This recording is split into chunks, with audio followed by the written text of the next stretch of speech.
నిన్ను పెళ్లి చూపులకు వచ్చిన అబ్బాయికి నువ్వు బాగా నచ్చేసినావంట. పెళ్లి చేసుకుంటాడంట.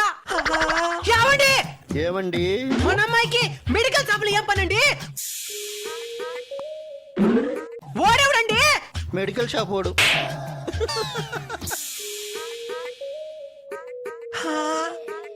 ఇది ఎందుకు నవ్వుతున్నదండి?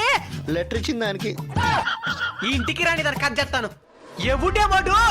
మా నాయన ఈడు కాదు, వాడు. వాడంటే మెడికల్ షాప్ వాడు. ఎందుకు భయపడుతున్నదే? అడగరేంటండి? అడగమంటావా? అడుగు. టిఫిన్ రెడీ అయింది, తిందురామ్మా.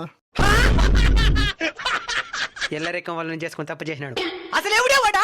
ఆయనకు నాకేం సంబంధం లేదు. మరా లెటర్ లేందే. నువ్వే సంబంధం చూసినావా? నాగట్రు వాడు ప్రతిరోజు లవ్ లెటర్ రాస్తున్నాడు. రాస్తే అది చదవదా అంటే ఒక ముక్క కూడా అర్థం కాల. అందుకే మెడికల్ షాప్ గడిస్తే చదివి అర్థమయ్యే మరి రాసిస్తున్నాడు.